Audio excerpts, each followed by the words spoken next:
Good evening, Nigeria. Welcome to Updated Precious. Now, here we give an update of matter. Then we the hot for inside Nigeria. I don't carry another update as your tanker. I come your domot again today to bring on an update of matter. Then we share for the country so that we go yarn those matter. Then we affect us. We could also forge in a course on how we go fit use correct this matter the way say they worry us. My name is Precious Inyi. It always sweets my belly to bring on these updates them as they share for inside our country. Thank you so much for joining me and welcome to Update with Precious. And Shapali, I go like give on the matter the way say we get as it is hot today for inside Tori this evening. Plenty to read there for the month this evening. Oh, which one we go talk, which one we go leave? Oh, then too plenty. Oh, yeah, make we look what I will begin. Look at it to read them one by follow, one by follow, one by follow. Make we begin attend to it to read them one by one. First off, yes, Peter Obi reveals secret behind vote buying.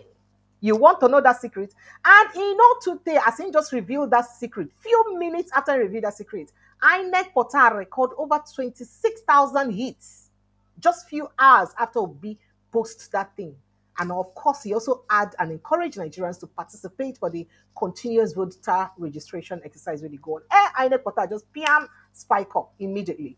Politicians, parties buying votes are criminals, the same as killers, robbers, kidnappers. Who talk this one? I go let you know. Meanwhile, by your nanoga don dey hear politicians, so APC, PDP, especially coalition, they say coalition, how market? And so by your nanoga don dey yap them. Say coalition, how market? How that day? How market? Every vote sold is a bullet fired at the future. And mark ADC, that is Abuja Municipal Council ADC candidate Moses Paul. Now they want say every vote where you sell, now bullets where they fire into the future, so make you day careful. 2027 chapter of Jonathan contesting against Tinubu has closed. He's not interested. Did you Andrew? How did you use know this one? We go let you know. Tinubu first real politician. Say Tinubu that the first real politician to be Nigeria's president since 1914. Since other amalgamation, the very first person will be real politician to become Nigerian president, na Tinubu. So it go hard though to say he won't topple a politician. PDP, ADC, Labour Party kick as APC sweeps by elections. That one said day. Alleged defamation. IPOB leader Nnamdi Kanu sues Imo CP demands demands 10 billion naira in damages. And the lawyer can talk why Nnamdi Kanu must be released immediately and unconditionally too. Well, there's a report I want us to get into where we hear say paternity crisis, as it gets to do with paternity crisis for Nigeria. Say 1 in 4 Nigerian fathers then no be them be the biological fathers of their children. Well, all this matter and more now don't carry come here the most this evening. Thank you so much for joining me and welcome to Updated Precious. Join me inside the studio this evening now. Oga Shegun Shopito, Mr. Shegun Shopito, that person with Sabi well as it gets to do with economy, as it gets to do with things where they affect us from inside Nigeria. Good evening, sir. Thank you so much as you obliged me this evening. Welcome, sir. It's a pleasure to be here, Precious. Thank you. It's been a while. Thank you. Thank you so much. All right. Before we enter two things, before we enter the matter, then we will get for granted. Election by elections happen across the country. And PDP, Labour Party sweep, I say Labour Party, APC sweep 12 of those National Assembly positions for the by elections and we happen. How you take see this one? Because people don't defame, then talk, say Nigerians never ready. Now, mouths now they just dey talk. Now, Obi the vex, Labour Party the vex, APC, PDP the vex, ADC the vex. They shout election rigging, election rigging. Now so they go shout again for 2027. They don't already like this so at all. I be waiting they do them. So what do you get to talk about that one before we move on to the cocoa of the matter? Uh, well, um, it's very difficult to relate with Nigerian election news and issues with a clear mind. Because it's the credibility of the process is fundamentally flawed. And I'm not just talking about INEC. INEC is a problem in itself, just by virtue of the fact that they are not independent. Independent is just a word in their name, but they are not independent. So that's a problem. But beyond that, the entire electoral process and the major stakeholders and electoral process in Nigeria, we're not running elections. Let's be honest with ourselves. So it's very difficult to relate with it on the face value and just based on just logical analysis. You have to factor all those other things in. So, as far as I know, as far as I'm concerned, unless something drastic changes, this is a dress rehearsal for 2027, and the outcome is pretty much settled. you know, Hmm. you have to think about the phenomenon of vote buying. You have to think about electoral violence, ballot snatching, surprisingly, which is still happening. Is refusing to do what the law, the Electoral Act 2022, I believe it is, what has been very, there are provisions there that is supposed to make rigging more difficult. But INEC is not feeling compelled to follow the provisions of that act and the guidelines that they themselves have released. So the safeguards that are inside that Electoral Act that's supposed to prevent election violence, INEC is not enforcing them. So in an election that is marred by violence, that is marred by very significant voter apathy, that voter apathy is a major problem in vote buying, then result writing. How can you, so we look at an election that all those factors played out, and you now want to say, oh, APC won, and since APC won 12 out of 16 seats, it means that APC is doing well. The president has gotten endorsed. The other parties have a lot of hard work to do. They need to go and do this. They need to go and do that. Hello, excuse me. Election no be election. So until we have actual elections, it's just a matter of who can rig better, And as we know the way it is in Nigeria, it is the person that has access to public funds that is going to win election. And for me, it's we just take the So result as we see them. is it that this, especially this coalition that came together, is it that they are unaware of the battle? Is it that they are unaware of all of these loopholes and strategies? Are they oblivious of it? Why could they not have, perhaps prepared themselves as to what they can do to counter all of these moves? Why? So Why are they not ready? What's going on? the answer to that is that in order for you to do the things that you must do to win elections in Nigeria, you must have access to a war chest of funding. You must have a lot of money. And the only people that have that kind of money is government money. So that's why you Money find to that do what incumbents exactly? Money to senator do what exactly? is a, That's is what a Mini will ask. Money to do what exactly? money, Why do we need so much money? money, money to pay. First of all, elections are not cheap. The amount of money you need to mobilize people, I'm not talking of vote buying now, just paying party agents, moving logistic expenses, um, um, campaigns, printing of materials, training of your foot soldiers. It's a very expensive process. So, unfortunately, remember that Nigeria is a country that has a very significant poverty problem. So at the end of the day, all of the major political actors rely on government funding to execute elections, which means only people that have access to that funding can really outsmart each other. And that's why you find it a mortal battle between the two who control pretty much 95, 96, maybe 98% of government across the country. So the other people, all this ADC, Labour Party, SDP, they're just toothless bulldogs because they don't have the money. They don't get money. It's the article that is going to drop all the money that is needed.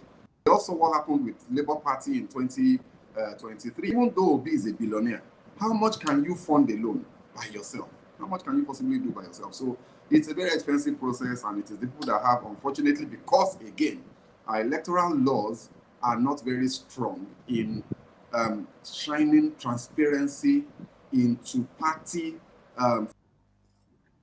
finances and election funding and spending. So if the laws are developed in such a way that transparency is enforced in how monies are collected and accounting for the monies when they are spent, in government accessing government funding, ensuring that there is no diversion of public party politics, then running a proper political system and a proper campaign, proper elections. But until then, what we have today is that people just dip their hand into the public treasury and they go and run the elections as they want to run it. End of story. Okay, Those so are not very quickly, people have been clamoring for electoral reform. That is what we need to make sure say we no go get this kind of wahala would they get for inside our elections. You see this particular administration and the 10th assembly giving us the needed electoral reform we need to make sure say we will get our elections right. Because a lot of people they complain. It can't be like say Nigerians say they ask for the electoral reform good enough. Do you think it's just because Nigerians are not requesting enough, or because the people in charge just decide to play? I don't want to say dumb, or like say they get ear problem, they don't want to hear that part. sorry, I can't hear you. Did you hear me? Can you hear me now? No, please, can you repeat Okay, I that? said a lot of people they wonder why it be say they talk say electoral reform now waiting we need. Electoral reform is very necessary to for us to get them right for election. But do you see the current assembly giving us national assembly giving us the needed electoral reform? That's the question. And do you see the president Bola Ahmed Tinubu accenting to it if they did so? Um, if you have proper electoral reforms, precious. Um, Sir? I don't have the top of my head, but I think if we do based on what we know about how this, if you have proper elections based on proper electoral laws, half of the National Assembly will not return because the chances are that over half of them rigged to get into office. So why would they do electoral reform for you when I say you as Nigerians themselves? Like they will just sit down and as a national assembly think, let's change electoral laws. Let's put compels INEC that the only way for them to collect results is electronically. Why would they do that? Because that then even they themselves may not return at the next election, so they won't do it. The only way for them to do it is if Nigerians force their hands. So even if we force their hands, then you still now have to deal with a president who may or may not assent to that law, like you said. The truth of the matter is that this system as it is benefits the people that are there. They are full beneficiaries of how the system works or is not working, and therefore they won't change it. So it will have to take people power. The people will have to find some sort of mechanisms to force the hands of these politicians and the political elite that are going to help the country in their interest to do it. So don't expect anything serious. They will do something. Trust me, they are going to do some sort of electoral reform because they are politicians. They understand that they still need to go through the motions. So they will go through the motions, but they are not going to rock the boat. They are not going to make any fundamental changes. All right. So moving on very quickly, let's get to what Peter Obi said that is, causing a lot of outrage. The presidential candidate of the Labour Party. At any point, if you can't hear me, kindly let me know. I think we're having some sort of delay in the network. So if you can't hear me at any point, kindly alert me so that out, go back again. So Peter Obi Okay. has urged Nigerians to resist vote buying, describing it as an investment in corruption. Now, he gave this admonition, of course, in his Twitter handle today, Monday. Now, Obi, the former governor of Anambra State, appealed to citizens to restrict to citizens to register, collect, and safeguard their permanent voters' cards (PVCs), which he described as the bridge to a new Nigeria. He said, "Those who buy votes do so to gain access to public funds for personal enrichment." That's the only way. That is the politicians who are buying votes so that they would have access to public wealth and use it to enrich themselves. And that's what's happening right now. Quoting him, he says, "Those who buy votes are not offering you charity. They only invest in their own corruption. They buy votes so they can buy their way into a treasury to steal public fund. Such people are not leaders. They are criminals in disguise." And so you write down. You also talk a lot of other things. In one, say selling of votes amounts to mortgaging your future. and opportunities for education, healthcare, and others. Now, he stressed that democracy can only thrive if Nigerians take responsibility by voting for leaders with competence, character, capacity, and compassion. Quoting him, he says, "A democracy is at stake. That is why I urge every eligible Nigerian to register, collect, and safeguard your PVC. And when the time comes, use it wisely." And not quite long, a few hours into that conversation or that his tweets that he made, the INEC portal, so they just started continuous voters registration immediately, recent now. So immediately in Tokam, INEC portal just witnessed a lot of surge as over about 26,255 hits. Now it be say a record immediately, few hours after Peter Obi made this speech. So I'd like to take your reaction to this. If would keep still talking and encouraging people to vote and not buy votes and register, do this, do that.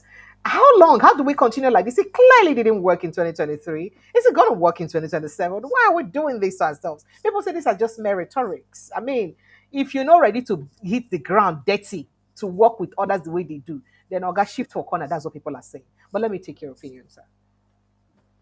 Well, you do have to go through the motions. You don't have a choice, right? So he has to say the things he's saying because he's not going to pick up a gun now and say he wants to do coup.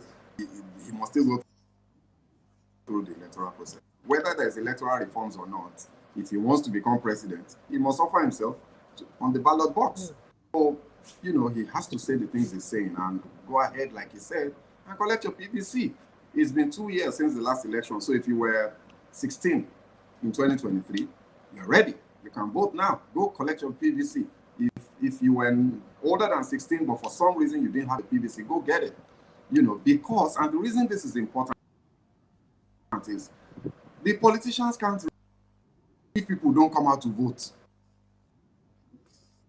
They buy your vote is because they actually need, even if they don't count it for the real person that you've cast it for, they must count it.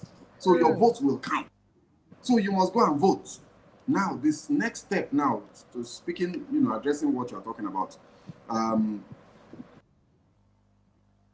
Peter Obi is going through the rhetorics again. Yes, right? that's what people say. So I hope himself and all the players who are outsiders to this system in varying degrees have learned their lessons from 2023, will understand that the only way to win election is to either rig more than your opponent or to prevent your opponent from rigging. You will have to do one of those two things. Is either you join them and rig with them, or you put in very strong mechanisms that will checkmate them when they want to rig. So it's really up to you. What kind of strong mechanism? What kind of strong mechanism can you now put in that would make sure they don't rig in Nigeria? No, it's very simple. It's boots on the ground. I mean, real boots on the ground everywhere, and that's it's a big ask. There are as at last count about 188,000. That's a joke. That means 774 local governments, 8,800 about wards. You must have one. The more polling agents you have at each polling unit, the better your chances of being able to checkmate rigging.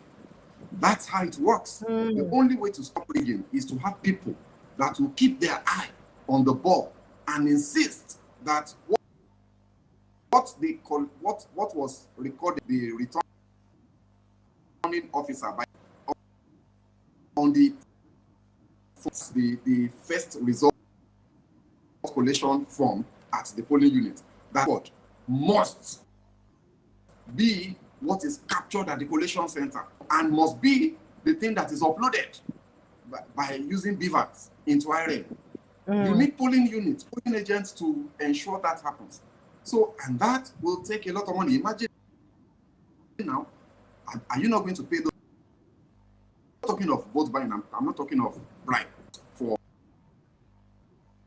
over 200,000. What am I saying? Over 500,000 people. Logic costs. Each one of them 10,000 naira. Just do the mathematics. 10,000 naira per day, and you will not pay them only on election day. So if Peter O, when I say Uncle, now everybody else that is trying to run, because it's not just about one person, right?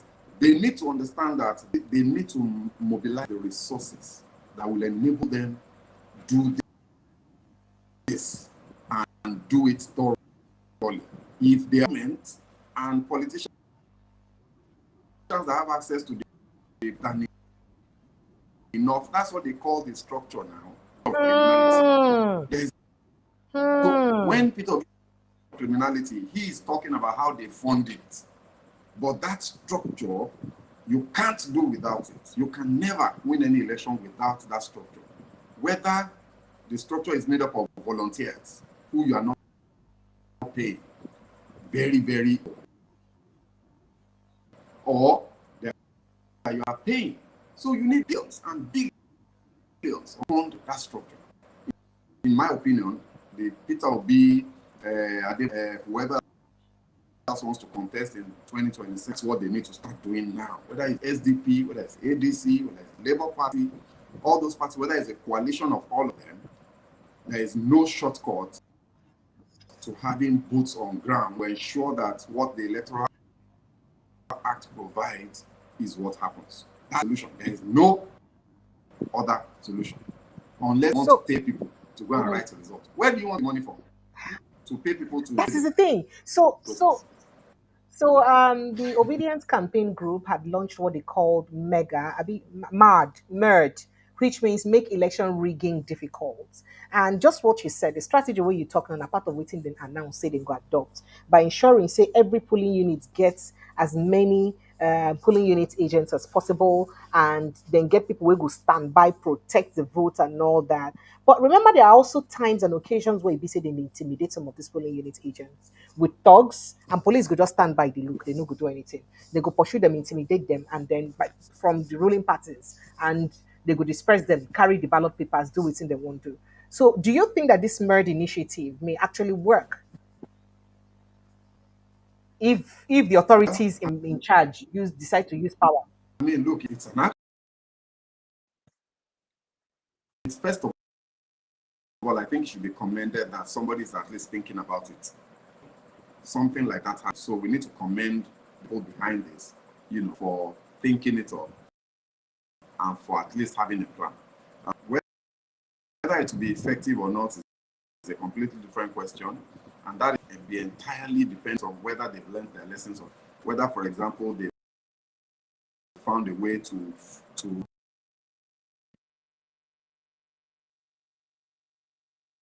I don't know why network has decided to be a bit very clumsy this evening. It's unfortunate. I don't know why the network is acting up. Mr. Shapito, can you hear me? Can you hear me, Mr. Shapito? Okay. Can you hear me, sir? Can you hear me, sir? I cannot hear you. If you can hear me, can you hear me, sir? Okay. I cannot hear you. I cannot hear you. I think something has happened to your audio. So I can't hear you. If you can hear me, please, maybe you go out and come back again and rejoin again. I can't hear you. I can't hear you at all. I cannot hear you. I cannot hear you at all. We can't hear you at all. Please kindly go out and rejoin again. Let's see if it will get clearer. So let's get down quickly to business. This is about it. And then people are saying that do we keep shouting and complaining, and then if people keep collecting their PVC, and then the PVC does not even count, or their votes don't count at the end of the day. What does this mean? Because we cannot be complaining about it. The same wailing, wailing for 2015. You wail am now for 2023, and we're wailing again in 2026. Is it that people haven't learned their lessons and to know the right thing to do? And then these politicians that are calling for coalition, that are coming together to try to wrestle power from the ruling party, are they unaware of the battle ahead? Are they unaware of what they need to do? I mean, the necessary things that they should do to ensure they win election. Because people say they are willing to come out to vote, but their only problem is if their vote will be counted and protected. How do we ensure this? And then what does it also take to press on the National Assembly to give us the relevant laws that is needed? That is the problem. What does it take? What does it take to press on the National Assembly to give us the relevant laws that we need to ensure free, fair, and credible elections? So you see, the questions we ask, we just, we can go on and on and on asking these questions without perhaps definite answers. Whilst I wait for Mr. Shegun Shokweto to join us back very quickly, let me get to our next conversation. So, following the dominance of the All Progressives Congress (APC) in the just concluded by-election, or before I even do that, I think I have a footage to play. Let me see if Shokweto is back with us. Hello, good evening, sir. Mr. Shokweto, are you back? Can you hear me? Yep. Good. Awesome. Amazing. So now we're talking about election and vote rigging and buying. Let me quickly play a video that, from what Chief Bode George said concerning this same election rigging and how he exposed the young man he said that they transferred to be the head of IT to INEC headquarters that perhaps switched off the server and caused the glitch that we had. Let's take a listen to Bode George make that explanation. Last week, Saturday, was a shock to me as a Nigerian, in particular as an electronic engineer of 53 years in active practice. Now, the chairman of the INEC came up and said there was an hitch, some hitch, that disrupted the electronic transfer of results. An hitch in a digital system? Absolutely shambolic and laughable. I thought, if I was not an engineer, I probably would buy into it. And I said to myself, I want to forgive him because Prof is an expert in history. And he went to the best schools in this country. University of Ahmadu Bello, and then went to Oxford and Cambridge. What else would you want? If he was working for a private company with, on the D-Day and the H-hour, the system you are presenting to the stakeholders and the shareholders, he would have been fired. The worst part of it, because I've asked this question before, who is the man in charge of the IT? We have now discovered that he was, first of all, a commissioner in Lagos State, commissioner of science and technology. Now, if Prof. Yakubu had concluded that there was some hitch, why is that man still there? Look, we are toying with the future of this country. We are toying with the future of our own children. Somebody was there on the D-Day and the H-hour. In the military, he would have been executed for such misbehavior. And now, you want to re-inspect the divas. The same man. You haven't told us what were these hitches, what created them, what caused them, and he's still sitting down there. We told you that the man who is in charge of the IT was the boy fellow who worked under his government in Lagos. And that's the man who has pronounced that there was an itch, some ditch in the computer. Right. The man is still sitting down there. Let's wake up in this country, for God's sake. Okay, so you heard that, right? Did you hear what Mr. Bode George said? Yes, absolutely. Oh, so let me get your reaction, sir. Go ahead. So with things like this, it's nothing is changing. If this could happen in 2023 when he wasn't the one directly in charge, what more can happen in 2027? Really? Um, it's difficult. Honestly, it's difficult, and it's difficult not to get despondent and to lose yourself to despair. Like, just give up and say, look, is there really any hope? Bode George, Baba Bode George, is something of an elder statesman. He's been in the governance cycles until very recently, which means he's very well connected, in the corridors of power. So you can't discountenance everything he's saying as tales by moonlight or conspiracy theory. There has to be something to it. Even if, we know that he didn't support this president, so you might want to take and he's a politician. So you might want to take some of the things he's saying, with a bit of a pinch of salt. But having said that, there's no smoke without fire. So, and as you and I know, we all know that what played out in 2023 was state managed, it made no sense. How people justify that travesty and with a straight face and say, the people that are saying the elections were not credible, trying to disparage those people, pretty much gaslighting you, making you to begin to question your own reality and your sanity. Is this not this thing that I'm seeing very clearly? So I think for Bodejo to say this thing, it's true. Where is the person that caused the glitch? Has anybody been fired? Was there any kind of accountability for such a massive event that affected the elections in an entire country, a country as big as Nigeria? Was anybody held accountable? Did anybody lose his job? Did anybody get a query? In other parts of the world, that would have been made public because consequence for either willful or inadvertent ineptitude is the only way to prevent it from happening again. So in other parts of the world, they will make sure that heads roll so that it doesn't happen again. Even in terms of election malpractices, how many electoral offenders get punished in Nigeria? That's a question. We're beginning to see very, very little. These politicians are very smart guys. I keep saying it. People say, oh, they're stupid, they're incompetent. It's not true.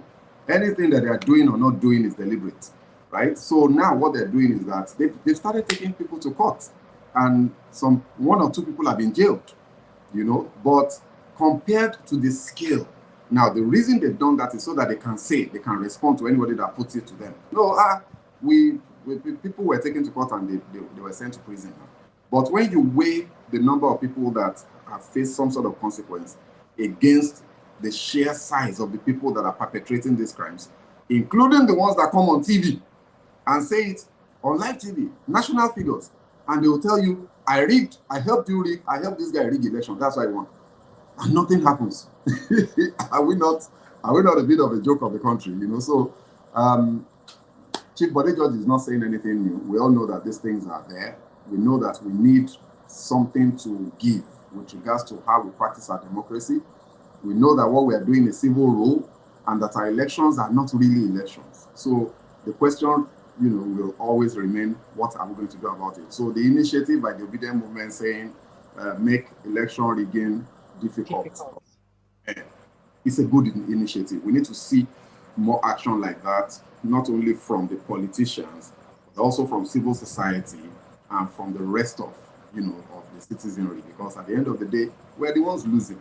As it is now, the more fundamental consequence of all of this, beyond whoever becomes president, is that if you don't have credible elections, and if the person that gets into office does not know in his heart of hearts that he is in office because people voted for him, not because he bought the vote, not because he rigged, but because people voted for him, he will never govern. He is never going to do the bidding of the people. So the meaning of that is that Nigeria will never develop until we have an electoral system that determines who takes office and who does not. Then we will never have economic development and progress, because these guys are never going to do anything that you people want, which is progress and development, because they know they don't owe their existence in office to you. So the matter of electoral transparency, credibility, reforming the political system, it goes beyond politics. It is in the enlightened self-interest of all of us as Nigerians to fight for this thing. Whether you support the incumbent president, you support a Peter Obi, or you support an Atiku, what we must all demand for is that elections must work, and people that emerge at the end of elections must have emerged because that is who the people want. If we don't get that, we're all joking. We they play, we ain't going nowhere. We'll be there 25 years after today. You know, it's so crazy that 25 years ago we had 5,000 megawatts of electricity. 25 years later, we have 5,000. Forget whether it's No, it reduced though. At some point, it was 3,500. It reduced before it came up again.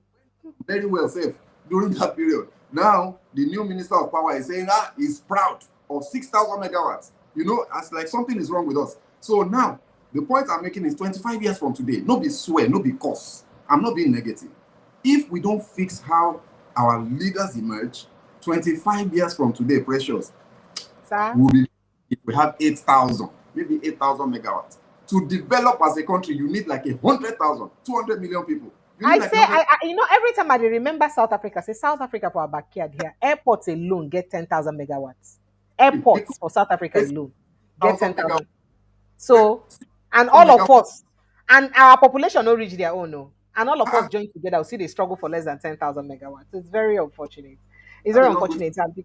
unfortunate. So, what's your take about what the outcome of the election? PDP, APC, sorry, PDP, Labour Party, ADC, they're all kicking, they're all alleging electoral malpractice. They say they no good do, say APC rigged the election. Even though the people that we saw that were arrested were more of ADC and PDP people. I don't know whether it means APC people no rig election or not just who they catch na be thief. You understand me? So, but these opposition parties are that saying that the election was rigged, that they can't have it and all that. But it doesn't make any difference. So by another Ghana is yapping them. Say how market, and I say we're not going to win a big that kind of petty thing. Let me take your reaction, sir. I mean, look, Bayo Onanuga is a court jester. He provides a lot of comic relief. You know, it's annoying sometimes, but I don't take those people seriously. They're not serious people. And you know, when you remember that these are really people that have held high position of serious responsibility before they went into government, you know, respected amongst his professional colleagues. Now he's gone into politics and is a government appointee, and I don't know. I need to be careful because it's public. I don't want to insult an elder. I don't know what they think.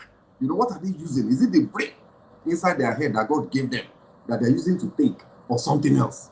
You know, I think that's the most polite way that I can put it. Look, but it's okay. It's politics. So I'm not taking all those jabs seriously. It's like 4 or 5 armed robbers went out. They went to go and rob a bank, you know, and then having robbed the bank and they're on their way back from robbing the bank, they are now quarreling about how to share the loot, and they are bantering each other about how to share the loot. Then I will now take a side. Why? As far as I'm concerned, and that is a different conversation for another day, but as far as I'm concerned, none of these people are really after progress and development. The majority of them are after their own pockets. So I have no sympathy for any one of them. If Bad Onanuga wants to drag them, let him drag them. Let him drag them like target generator. They are just playing games. He has no bearing on what is going to happen to you and I as citizens, other than the fact that when they finish all their games, when they finish all their schemes, they will retain power or they will relinquish it for their friend, and they will still circulate the whole thing among themselves. You and I will continue to look and complain. So the Bayo Onanuga story doesn't matter, precious. Let them enjoy It themselves. don't matter if you have them rich, no matter. So here is a human rights lawyer, Dejadeyanju, claiming that former President Goodluck Jonathan is not interested in contesting the 2027 general elections.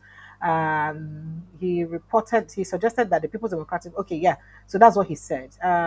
They just said this in his Facebook page, of course, and he said that that chapter is closed, stating that Jonathan is not interested at all.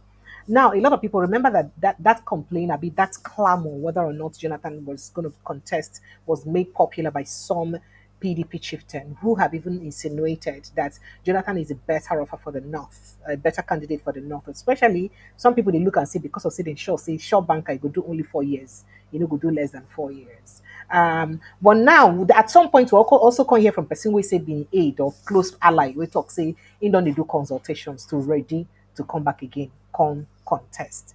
What's the implication if Jonathan contests or not? What would it mean for other politicians who are vying for the same position?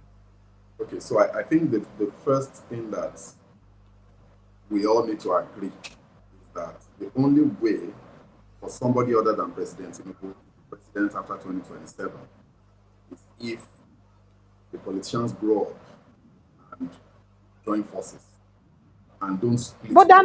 they're not joining forces. That's exactly what people are saying. I mean, the coalition is still very much in disarray, neither here nor there. They are very indecisive. They are not even. We're not sure of what they want. So which means that Jonathan's entry into the race um, further plays into the hands of the incumbent because Jonathan is popular. Jonathan is probably the only other person that can match Peter Obi to a certain degree with the love in certain parts of the country. In certain parts of the country, the places that are Peter Obi's stronghold, they love Jonathan in those places as well. So if Jonathan should come out to run, Peter Obi's base will be split. So you So think that they would prefer a Jonathan in those places that to a Peter Obi? no. In those places, obviously they prefer Peter Obi. You know, they all want Peter Obi. I'm talking of the southeast and maybe the south to a certain degree. Those are the basis of Peter Obi. If you look at the Yes.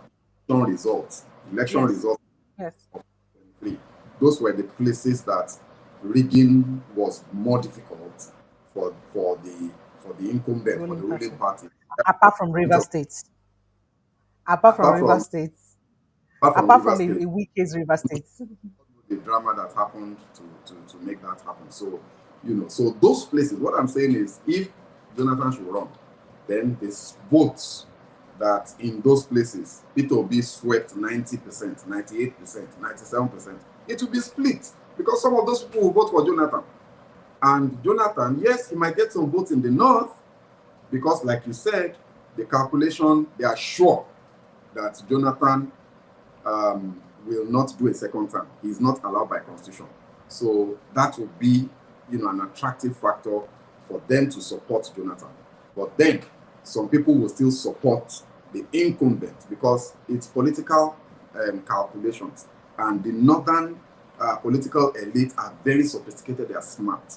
They will not throw their weight behind somebody they know will not win. So they will back the president. So at the end of the day, if Jonathan enters the fray, he's just simply likely to further cannibalize votes that are already struggling to come together. So, and I think that Jonathan is smart enough to know this. So I doubt that he's going to run. I don't think he's going to run. We'll just have to wait and see how it all plays out. So whether the coalition works and all these southern people, Amechi, Aregbesola, and all of them, whether they will borrow themselves some quick brain and decide on who they want to support and make sure that they present one candidate. Okay, so very quickly, since you mentioned Aregbesola, yesterday there was a public notice by Omolo Abiz that there's an assassination attempt on Aregbesola because he betrayed Tinubu. Do you think that is possible, or anything can be possible in politics? Anything is possible in politics anywhere in the world, not just in Nigeria. Um, and I've been in situations before, where I realized that for the problem of somebody to be solved, all that needed to happen was for me to die. And it was a disturbing experience because I just suddenly realized that somebody has motive to want to take me out. So it's not strange. If Aregbesola were to die tomorrow, somebody's problem will be solved. He's the problem. Yeah, it's a reality. He's a problem to certain People. yeah, influences both in Osun State and in Southwest politics. So if anything were to happen to him tomorrow, those people They may not celebrate, but they won't mourn.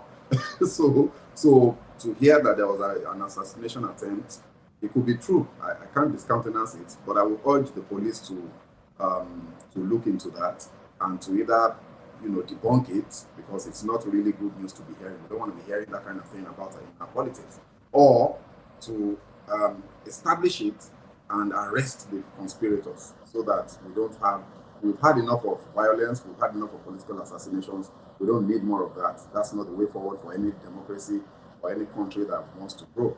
So I really hope that something is done decisively. All right. So very quickly, let's get to this Labour Party brouhaha. And know say say a lot of things that happen under Labour Party. Now, one of the candidates where they contest for the Abuja Municipal Council chairmanship position, he don't come out come talk. He's an ADC candidate, by the way. I'm sure you know him, Dr. Moses Paul. I don't want to say every vote where people did sell na a bullet in the fire at the future. But beyond that, people are now complaining that why is INEC all of a sudden now implementing the Supreme Court judgment to favor Nenadi Usman's team against Abure? The same Abure they had supported and silently, used against the Peter Obi's team. Is it that they just want to be nice guys and get things right? Or there is a sinister plan? Something like that. People think is a trap actually for a P2B so that he will relax with the Labour Party and not bother to join the coalition. And then they will now come back and weaken the Labour Party at his own detriment. What's your take on it? Because there's a lot going on with the Labour Party, and this whole thing is still uncertain whether or not, because some people are looking at it that it is because the Wikis want to ensure that they have hold of the local council election in FCT council elections very well. Because now the people who then go vote for the FCT council election, then go help them win the election for general election. So, and the Labour Party candidates of Aburi team, they like say they're strong. So they won't make sure say then get them off the way, because of that surge of Labour Party. They won't get them off the way. So now waiting make the Kokuma say, you know what, between the two devils, let's choose to hand over the party to these people first. Let's make sure that Aburi's team does not contest for the council election or council poll first. What's playing out? What's all this drama? What do you think? Well, first of all, look, whatever side of the pendulum that one might choose to swing, I think it's important that we always stand for the rule of law, for obeying, laws and constitution and what have you. Because the moment you don't do that, then it's chaos, it's anarchy. Self-help will become inevitable, and when you have self-help, then everybody descends into chaos and we're in the jungle. So, as far as I know, Aburi's tenure is over. Aburi's tenure is over. He said they contested. He said they did the convention in Inewi. Even INEC cited that convention that it was erroneously done. For the first time, INEC is taking a stand against that convention. But anybody that followed, those events, how can you have a national convention in a political party in this country without having conventions from ward all the way up to the national? You can't just wake up and have a national convention now. How did you elect your delegates? The constitution of that party is clear. You must have your local government elections and your state conventions before you now go to the national. Those things didn't happen. The national convention just happened in the middle of the air. It's like a suspended skyscraper just hanging in the air. No foundation. So that thing was sham. What I find baffling is why the Supreme Court has suddenly become so indecisive in so many rulings. Because when they were approached by the Nenadi Usman caretaker team, yes, all they needed to do was make a clear ruling. Nobody did. So or no, this one is not so. They now said go back and go and sort it out and left the thing subject to interpretation. That's horrible.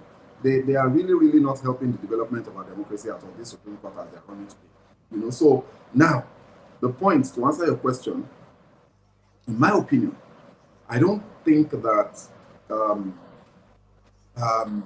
the ruling party would want to make the mistake of wanting Peter Obi to go to the Labour Party as though it were a trap. If you hand over their best bet and what the best strategy they've played so far is ensuring that the Labour Party is divided. It's ensuring that there are almost 3 camps in Labour Party, because they are Because part there's of the Papa and Araban beef faction still they are still there, even though they seem to have aligned more aligned with with Aburi now. but they're still there. So you've got the Papa team, you've got the Abure team, and then you've got the Nadi Usman team. That's the best way that Labour Party can be as far as the ruling party is concerned. So the ruling party, I don't think the ruling party will make the mistake of wanting to now decisively resolve that matter and have INEC recognize Usman. The moment the confusion in Labour Party clears, Peter Obi will coast on to victory if he gets other things right. So right now, the gambit for the ruling party has to be that he's neither here nor there. He doesn't have a platform. It's already, look, 2026 is just around the corner. We're in election season already. So if by early next year, Peter Obi still doesn't have a party that he can now say, okay, I'm building a structure, I'm setting up, situation room, begin to prep for the elections in 2027, he's going to have a rough ride. So the way things are is exactly how the ruling party will want it to be. They will not help him resolve it. So it's up to him. I've offered my opinion on public platforms as much as possible because I'm interested in a virile contest, because that's the only way that we can have good governance. When there are 2 people who know that they fought it out and the people chose one or the other. So for that reason, I would like to see Peter Obi resolve his issues quickly so that he can give the incumbent president a good run for their money. And the only way, in my opinion, that he will be able to do that is to stare very, very far and very clear. I know this opinion is very unpopular opinion, but I hold it very strongly. Is to stare very clear as far as possible from this coalition. Peter Obi, Are you serious? absolutely, in my opinion. Why? Why? But people Because say you need a coalition to win Tinubu. yes, that's what we keep saying. How has that worked for Nigerians? Precious. Sir? If doing the same thing and expect different results, we're crazy. It's a very well-known, motivational speaker and philosopher that said this thing. How did coalition work for you and I as Nigerians in 2014? In 2014, there was a coalition, and they were able to knock PDP off the pedestal in 2014. Let's not forget it. That was a very, very strong coalition. Where are we today? How has my life and your life has it not gotten worse? Is Nigeria not far worse now than it was in 2014? So we have come back all of a sudden to another coalition made up of the same characters. It's crazy. Look, Amechi, this Chibuike Amechi, he was in PDP. He was in PDP as at 2013-2014. Yes. Saraki and the G5 PDP governors, the NPDP, they split off and joined CPC, ANPP, ACN to form a coalition that knocked PDP off as the incumbent party. Those same people, those very, very same people, it's crazy, the same guys are now forming another coalition again to knock off a new ruling party, the same one that they helped to install. Are we crazy? So in my opinion, the only way that we will get good governance in this country is for somebody who we think stands out a bit different from these guys to run on people power and take office. But a lot of people have said he can't do that alone, especially because he can't get the appropriate vote in the north. That's the question. Because we are used to the way we play politics and we think that that's pragmatic. The point is this: if Peter Obi wins the elections today on the platform of the ADC, supported by Amechi, supported by Arebe, supported by El-Rufai, supported by David Mark, the very same characters that helped put us here, how do you think Peter Obi will govern? You think it will happen? It ain't gonna happen. We can deceive ourselves all we want and say, oh no, when he gets there, then he will now turn it, he will change it for them. It's a lie. Governance doesn't work that way. He cannot change anything because the same Peter Obi, don't forget, has been impeached. before. So, in my opinion, what they should be doing, what we all should be doing, is saying, you know, and I'm speaking for Nigerians. I always have to be careful so that it's not sounding as if I am necessarily supporting the man Peter Obi. I'm just saying what Nigerians need to do if they know that they want somebody else is to coalesce behind that person and put that person in office. Nigerians, not politicians who are going to use state resources to win elections. If they use state resources to win elections, they will not deliver governance to you. This is just simple logic. But I know it's very difficult because, you know, politics is an emotional thing, and all that people are thinking of now is, we don't want Tinubu, we don't want Tinubu. Anyhow, let him just join forces with these people and let's get Tinubu out first. That's emotion speaking. If you really, really think about this analytically, and you look at what happened in 2023, you know that there's a different way. So, does he see it? Good luck to everybody. My own is for Nigeria to be good. I agree with you. We all can't wait for Nigeria to be good. All right, let's break down this conversation about Nnamdi Kanu before I let you go. Now, leader of the proscribed indigenous people of Biafra, Nnamdi Kanu, has sued the Imo State Commissioner of Police, Aboki Danjuma, demanding 10 billion naira in general damages over alleged defamation. Now, Mr. Kano, in a fresh suit filed by his lawyer, Maxwell Opara, said that the Abuja court also demanded an award of 50 million naira as exemplary damage against the CP. The IPOB leader, in the right of summons, marked sought an award of 10% post-judgment interest per annum on the entire judgment sum from the date judgment till same is fully updated. He sought a declaration that Mr. Danjuma's statement published on July 25th, attributing the gruesome killings in Imo State communities to IPOB ECN members, is false, unsubstantiated, speculative, and defamatory. So for that, make them compare damages. Now, this same Nigerian security apparatus generally, Amnesty International yesterday threatened them with evidence that they have evidence of via extrajudicial killing in the southeast. And now this. I'd like to take your thoughts, sir. Okay, so I think there are two things that we need to look at in this story. The Amnesty International one and Nnamdi Kanu wanting to sue the police. I don't understand what's going on. Like, the police is the constitutionally empowered security institution, internal security institution in Nigeria. If they suspect you of being involved in something nefarious, they can say so. And they can then say that we're investigating it. We suspect this, but we're investigating. We just want for the public good and for public interest to know that perhaps this person is a suspect, but we're on it. How can you sue the police for telling Nigerians what they believe to be the root cause of a problem and you happen to be that person? So you should sue now. But he's saying that there is no evidence. How does he know?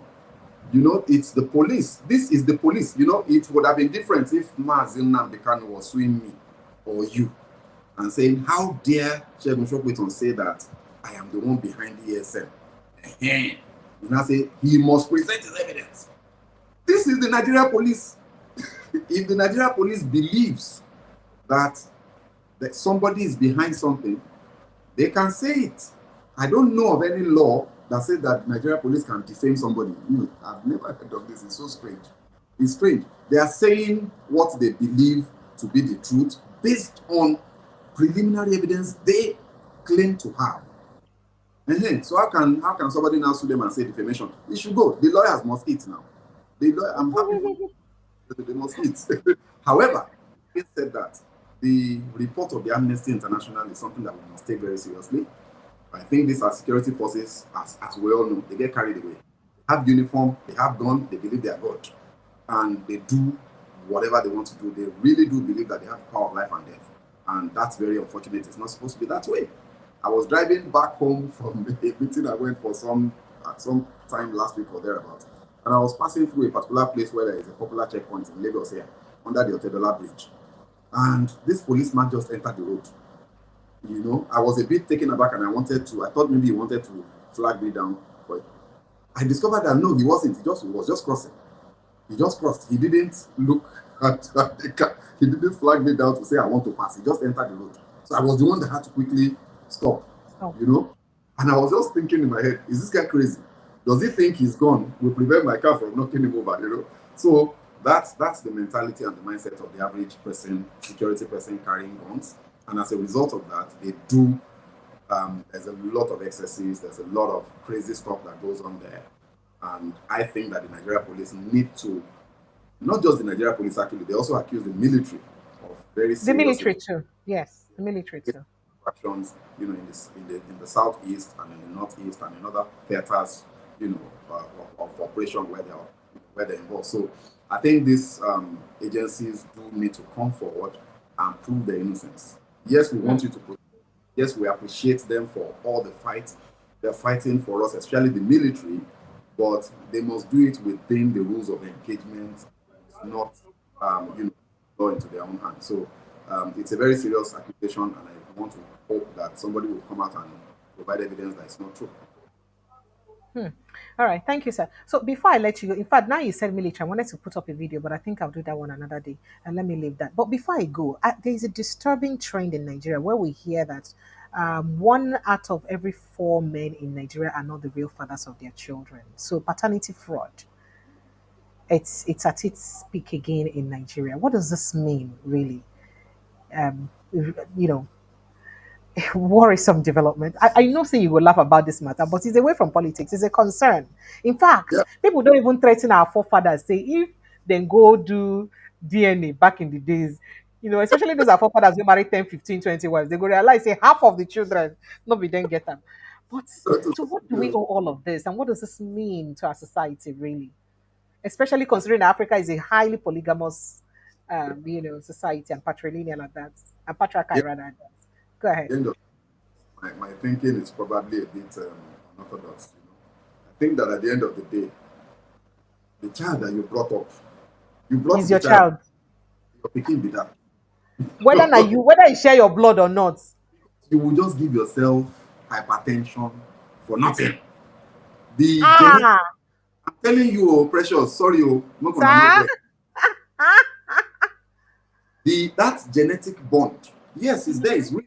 You know, you will see behavioral traits that a child is exhibiting, and you just see yourself in that child. I understand that there is But a child that is not biologically yours that you groomed can also have such behavioral traits because they copy what you do. So so if you and your wife, you've been married for 25 years, for 18 years, for 15 years, you had a child together that you believe to be yours, you have brought that child up, you have sent the child to university, you now went to go and start doing DNA tests to find out whether the child is yours. The child is yours. Whether you like it or not, now you bring them up. So I don't understand what all this DNA, why they go find waiting on loss. Don't go and discover something that will put you in hospital for high blood pressure. So I mean, ah no answer. this is a weird stand on this conversation. No, not many men would agree with you on this. So There's nothing we can do about it. Look, um, you know, people, anybody that knows anything about anything will tell you that now the person we woman call the father of the pikin, now be the father. Papa of him picking. You cannot know as a man because you just do your own job, you drop your seed and you walk away. It is and in some cases, some women, for the very promiscuous ones, even they don't know. So if you go and do a DNA test and you discover the truth, what does that really change? So for me, I don't know what is at the root cause of this. I don't know. I know that we do have a moral problem. We have a fundamental collapse of moral values in our society. Integrity, trust, honesty, the way it used to be 60, 70 years ago is dead thanks to our political journey, thanks to, you know, military corruption of the system, you know, and all of a sudden people are now looking for shortcuts. All those crazy things that we're seeing play out in our political system is seeping into other parts of society. So fidelity and all of that maybe is not really as highly valued as it used to be. Or was it? Because I had a conversation with my brother, my for my family members that may be watching this, I'm not dragging Baba, but my grandfather was a polygamist. And we just thought about it and we realized that this guy was randy. This guy had I don't know, like 8 different wives. So Did you see that confession? Did you hear that confession of MKO's son, where he said a large amount of the supposed Abiola's children were not biologically his? yes, exactly. So at the end of the day, is it really a decline of values? Did you ever really even have the values? Are those values at the end of the day, look, let me tell you, it's just between you, what you believe to be right and true, based on maybe what you believe in as a higher power, as a God, and just doing the right thing. Everything else not just as a day. So you that you are listening to this as a member of the public, determine to do right by yourself and by the people that trust you, and don't go, foraging into the bush to find something that is not lost. For me, that's it. The statistics. Thank you. And, it is Thank what you. it is. Thank you. Thank you so much, Mr. Shagishaguto. Let me let you go. You've given me an hour of your time plus. I deeply appreciate you. Thank you. You let me bamboozle you, even though they don't know the distance between you and I. They don't know. But I appreciate you. They don't know. The day they go find out, they go wonder how I use bamboozle you like this. Not vex. Thank you, sir. I appreciate you big time. Thank you so immensely. This means a lot to me. I appreciate you, sir. Do enjoy the rest of your evening, sir. Thank you. And then please, when you start that your YouTube, we want to know because I can't wait for you to start. Please. I will All let you right. know. Thank you. Thank you. Do enjoy the rest of your evening, sir. Thank you. All right, Nigerians, let's start to take your calls and reactions on the conversations we've had tonight. Phone lines are open 0817 It's the number for you to call, or you just click on the link that is inside the pinned post. That link will bring you straight into the studio to join the conversation. Now, for those of us who don't they ask for on a Senate President Godswill Akpabio, say where in go, waiting down, where in go. Remember a video surfaced of him, walking very slowly, like he's not feeling too well. Back just very recently after the announcement of his ill health. Well, he's back into the country now, and they don't do video talk to him. But I go play that video. Hello, good evening, and welcome. Yeah, Bre. Sir, How are you? I'm fine, thank you. How about you, sir?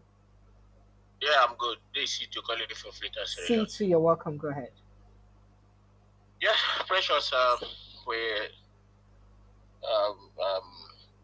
appreciate your good job that you are doing. Thank you. But it's quite unfortunate that your guests have left. I would have asked him one question. I beg, make him leave. No vex, forgive him. Yeah, I would have asked him, one question and let him answer. Precious. Sir, we have an evidence in the southeast where police accuse IPOB of kidnapping and all manner of rubbish, and they now turn up that the police are themselves doing the kidnapping in the southeast. Everything I'm telling you here, we have the evidences.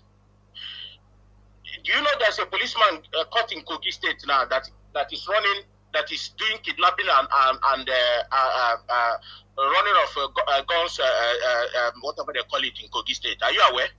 Yeah, I heard that. Right. The same thing applies to Southeast. We have a lot of them in the Southeast who is doing kidnapping. Both Army and DSS and police are doing kidnapping, and the Bubago are doing kidnapping as I speak to you. Forget about all this rubbish that come to social media. They tell you IPOB. Did the IPOB come to save their own people or come to kidnap their own people? These are the questions we are need to ask this man here before he left. Forget about their sentiment. How on earth did Igbo think that Fulani man called Aboki Danjuma we protect them in their own land? How did our people reason? That is why we want Nigeria to be disintegrated. Let Nigeria divide. Let everybody. How do I think that a Fulani man, a commissioner of police, will defend my people in Imo State? So I should go to bed and somebody should tell me that the Fulani man who watch his brothers and sisters rape my own people in their farms and butcher them in their villages, and he want me to believe in Bokitan Juma that he did. This is why they came last time and accused IPOB, and it now turned out that it wasn't IPOB that did all these things. They know what they are doing, and they kind of have the right to sue them. Okay? Because all these police in the southeast, we know exactly what they are doing. We know. Their crime is there. I mean, let them come and debate Amnesty International now. Is the IPOB now that tell Amnesty International? No, they are there investigating everything that the police and army is doing. They are systematically committing ethnic cleansing and extrajudicial killing against our people. They thought we don't know. They thought that because they know that media are not covering it. So therefore, let them keep killing our people, so that because they know that Igbo politicians are cowards. The only person that going to solve this problem is Peter Obi, because he's going to make sure that these Igbo politicians, why do you think Soludo and all these useless criminal Igbo politicians are fighting him? Why do you think Peter Obi is a stupid man? They know him very well, that he is going to hold them responsible. They know who he is. Okay? And for him saying that Peter Obi should fix the problem, Peter Obi has no problem to fix. It was Tinubu that is fighting, putting these problems in those parties. Not Peter Obi. He's not going to. It's like you people don't know who Peter Obi is very well. Peter Obi is not have those time you want him to come and fix. He will tell you exactly what he wants. Go and sort it out. You can't fix something that somebody you know that Tinubu is there, branding money to all this Apollo and all that is to be causing problem, and you want to articulate it to Peter Obi. Peter Obi is not that daft. And Precious, before I dropped, you mentioned about DNA. DNA is very important, because the problem we are having now is very, very bad for you to find out that the child you have been training does not belong to you for the past God knows how many years you have been training it. It destroys the man and it destroys the family. That is why you see, when you have a mixed blood, you come to your family, your people, let me just put it in an example. Like my family, we don't have any criminality in our DNA. We don't have mad people in our DNA. Just in a sudden, we start seeing somebody in our family start having this criminality and killing and robbery and whatever. We will question, because it's not in my DNA. So the gentleman said it doesn't matter. It matters. This is why we want to know who born you, where did you come from, so we send you back to your father where he is. That is how Igbo people does. We don't touch what something does not belong to us, because it's matter. That is why we don't want to contribute our blood with these so-called people who we don't know who they are. People like that for why who's of them are. So we need to question who their father is. It's your opinion. It's your opinion. And thank you for calling. Precious is the truth. Could you see what the devil why he said? Does devil why speak like an Igbo man? Is devil why he speak? Did you see devil why does he speak like an Igbo man? How does an Igbo man speak? Then when you want to say an Igbo man speak, you look at Peter Obi or Ugochinyere. All right. Thank you very much. I appreciate you. Thank you so much. Oh, wow. All right. Phone lines are still open. Kindly click on the link by the pinned post to bring you straight into the studio, or you call my WhatsApp line 0817-029-4077. Oh, yeah. You said the network has become something else. We are just being ripped off, and those who should protect us are snoring. Very unfortunate. I'm sorry. I think there's a connection problem today. Please forgive me. Forgive me. I don't know what happened today anyway. I'll check my service providers. I think I had a bit of downtime. Hello, good evening and welcome. Mr. Tony Ebo. Welcome, sir. Hello, good evening. I'm very well, thank you. How about you, sir? Welcome. Good morning. Yeah, where are you calling from? Yes. From Los Angeles. You're welcome. Go ahead, please. Yes, thank you, Precious, for giving me audience this Thank morning. you, sir.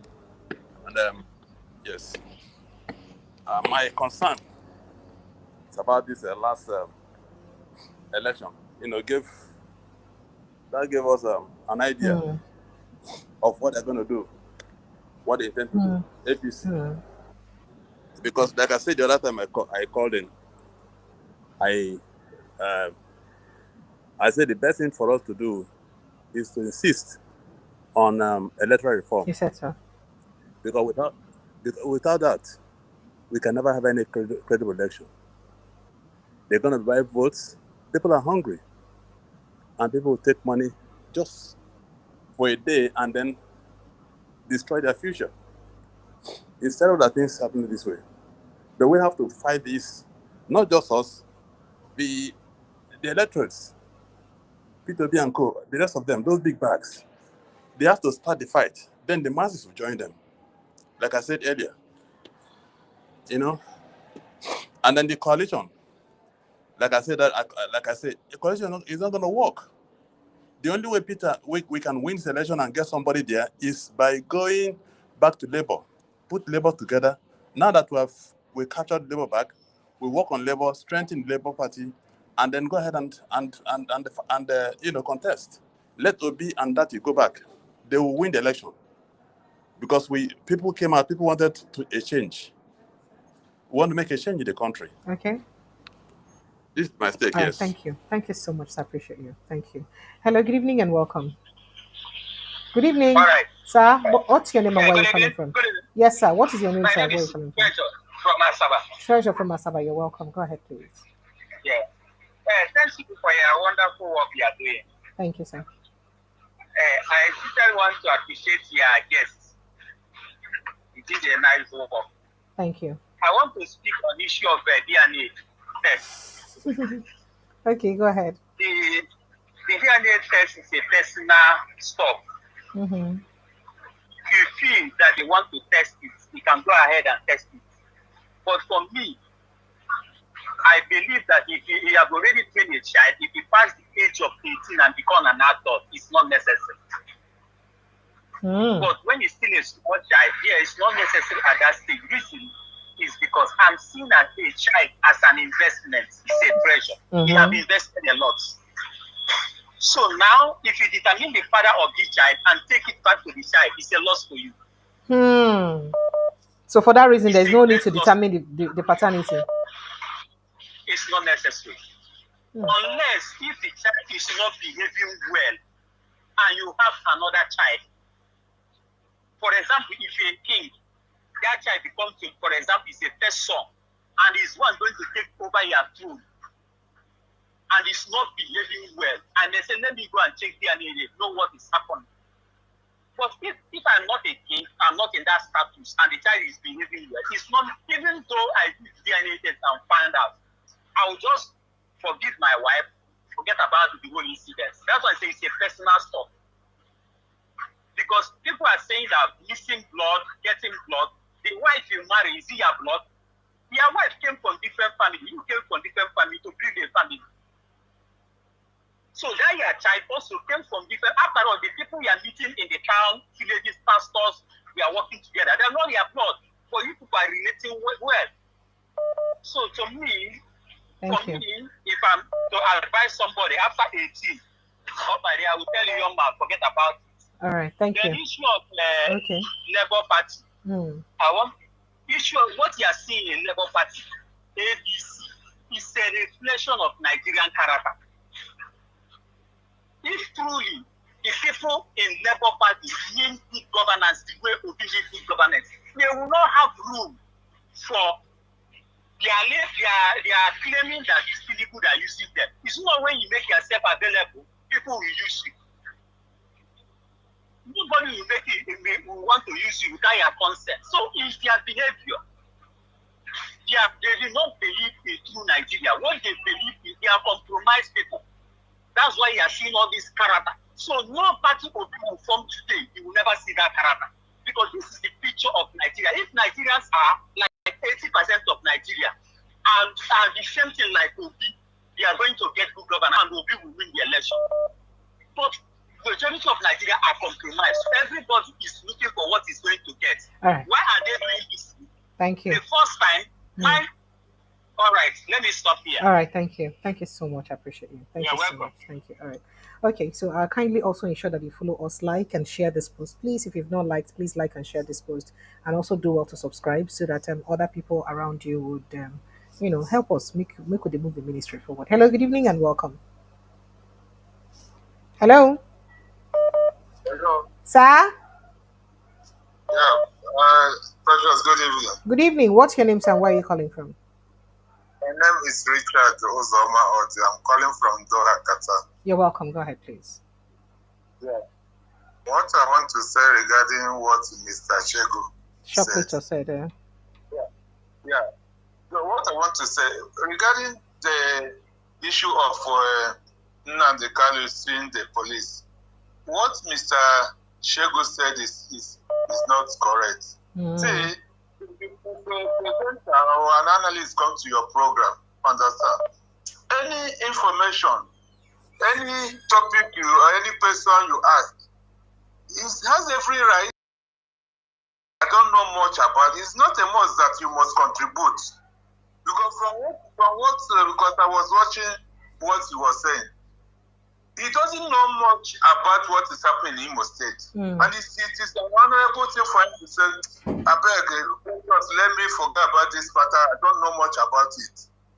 They're saying that because even Hope Uzodinma have already said that the problem is the case of in the Imo State.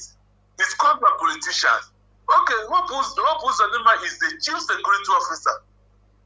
If we can give that kind of information, which information again police?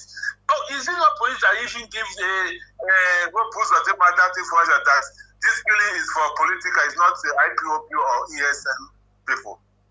So if they come to this program like this, if they don't have much facts about the topic or any question you pose, they can say, I don't have much knowledge about it.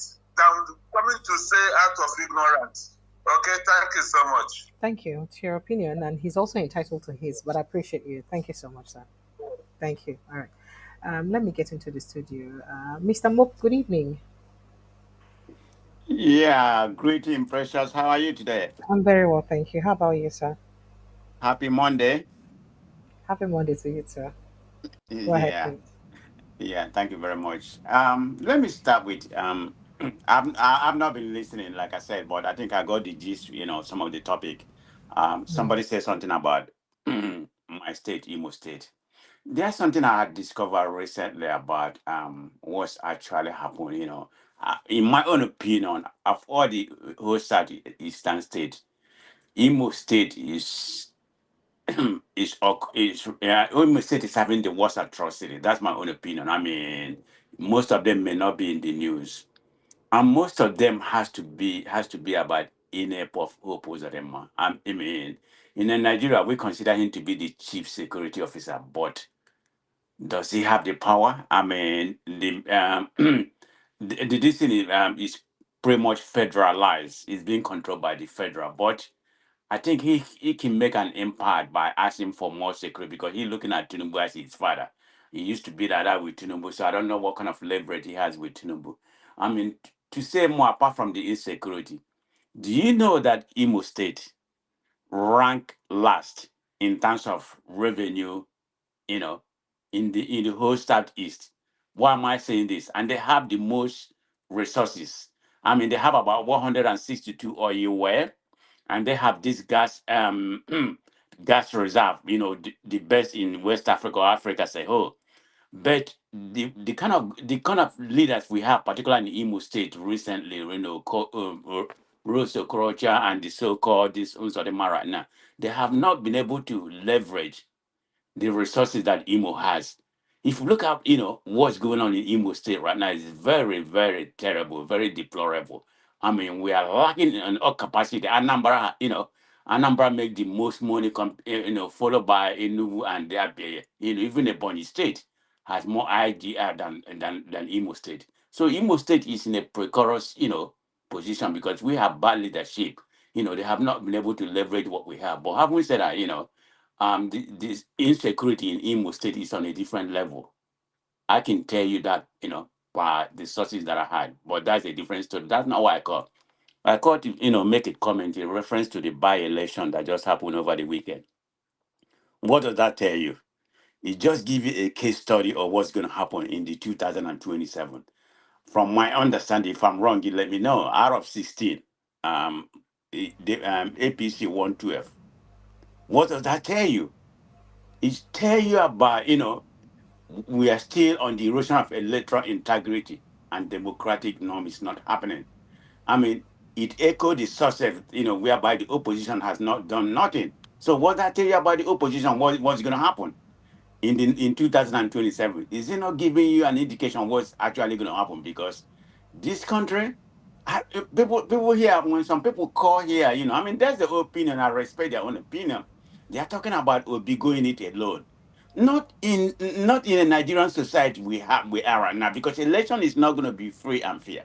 We see what happened in Kaduna and some other places.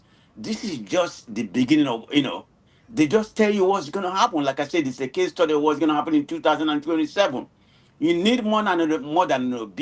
That's why I'm praying that this ADC can get their act together, and become a one united party, because they can have the structure in order to oppose, you need more than just one party. If you have so 3 or 4 party, that's the recipe for disaster. You Hmm. can't stand this government, because election in Nigeria is not going to be free. Forget about vote buying and they're going to use the military, any kind of resources.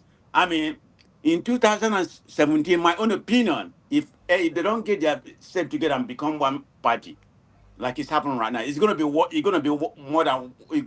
than what happened in 2023. They're gonna sweep everywhere, because they have the structure right now. These people are, gangsterism, in my own opinion. That's what we have, APC party. So people in Nigeria just don't come here and be calling about, so we'll be go to Labour Party. Labour Party doesn't have anything. They can't stand Tinubu. Election in Nigeria is not free and fair. I don't know where some of people here has been. I mean, I respect your opinion, but people, you need to think about just saying, "Oh, be go back to Labour Party." Okay, you have the Labour Party right now. Labour Party only cannot be able to challenge this APC. It's not a free and fair election. Um, Precious. That's what I just wanted to say. People Thank need you. to listen. Right? Thank Thank you, you. Precious. Thank you. Thank you so much. I appreciate you, Mr. Mo. Thank you. Hello, good evening and welcome. Good evening. Are you there? Yes, I'm here. Am I on? Yes. Go ahead, please. Okay, all right. What is your name, sir? Where are you calling from? Then go ahead. Let me see I'm calling from Johannesburg, You're welcome. Go South ahead. Africa. Go ahead, please. Yeah. I'm going to speak about this the by-election, and then, of course, try and link the by-election to what everybody has been clamoring for, because it appears that our leaders, or our so-called P2B and co, are really missing the plot. Now, IPAC, CSO, the media, which includes the mainstream media, the social media, social-cultural organizations, and all major stakeholders in this election or the next election, these people need to get their act together. They need to come together and stop acting in silos. This election, I said it a couple of weeks ago in your platform, that there will be no election in 2027. Because now said in coalition, who is going to be the leader, it will be or nothing. Don't get me wrong, I'm a strong Obi supporter. What is happening in Labour Party, what is happening in the ADC, what is happening in SDP, look, all these things, all these people are not acting, the way they are supposed to act. Without thorough electoral reform, it's not going to be any election. And all these people can come together. We know what we have as an inter-party advisory council. It's a strong organization. Yeah, IPAC. These guys are major stakeholders in this election. Why are they keeping quiet? CSOs, why are they quiet? Yes, I could see here younger Africans, so on and so forth. The common line once in a while, they talk about electoral reforms. And nobody can even tell you that if you're given the chance to reform this electoral platform, what are the steps you're going to take that INEC can listen to? Look, the 2027 election is going to be rigged. But if they get their acts together, come together, and start speaking with one voice, they can really force INEC into electoral reforms that they will find it difficult to read. Look at what is happening. It's the way people are brazen. All these parties are brazen, buying votes here, left, right, and center. Vote buying can easily be stopped if they can get the electoral reforms right. You understand? So you hear people snatching beavers or stealing all these ballot boxes and so on. Look, and I keep asking myself, We have 180 something polling units in Nigeria for a population of 200 million with less than 20 million voters. We don't have. In South Africa, Okay, go ahead. Go ahead. no, there was 187,000 polling units across the federation. I counted the last one, in the last election. In South Africa, they had less than 25,000 polling units for over 30 million registered voters. So look at, compare 25,000 to 185,000. Look at the way we spread ourselves so thin. All these things can be corrected with proper electoral reforms. So it's as if our electoral system has been rigged from ab initio. It has been rigged already. And if we can get our acts together, people like you, your platform, people in the main media, what will it take us to bring people together and say, let's sit in a room, drag INEC into that room, whether they're kicking and crying, we don't care. Drag them into that room, drag them into that space. Let us talk about electoral reform, and we shouldn't leave it to INEC alone. Because INEC will definitely do the electoral reform the way, you understand, their paymaster will want. They talk about electoral reform. We are talking about going into the prisons to go and cast for election. Nobody is even talking about people in diaspora. If you ask them, they say, oh, South African prisoners vote. Yes, we know. But we also know that South Africans in diaspora vote. So they can easily copy what they want to copy, and wouldn't copy the other one. We all know why they wouldn't want diasporas to vote. We all know that. Because they will definitely vote against the ruling party. Nobody is talking about diaspora vote. Is it that we in diaspora, we don't have the right to vote? Have you forgotten that INEC also transmitted some changes on the Electoral Act to the National Assembly, and amongst that is diaspora voting. But it's in now whether National Assembly will accept them. INEC don't do their part, so look, cut them some slacks because they don't do their part. Yes, it takes for us to force the National Assembly to accept the Electoral Act, because it's not only actually in their hands to say yes. Why do we actually give the powers to these people? Because they know very well they're not going to vote for something that will go against them. We all agree. And I believe they will never assent to some of those electoral reforms. Absolutely. So that's just my little contribution. Thank you very much. Thank you. Thank you so much. I appreciate you. Thank you. You've spoken so well. Thank you very, very much. All right, Nigerians, I need to go and retire at this point. I'd like to say a big thank you to everyone who's made this show possible tonight. I just had to come because it's necessary that we get today established on the show. I love you guys. I appreciate you guys. I'll see you again tomorrow, God willing and God being my help. Thank you so much for joining me. Protect your mental health. I like to say that because it's very important. I love Ona. See you on the next time. Goodbye. Goodbye and God bless you. Right.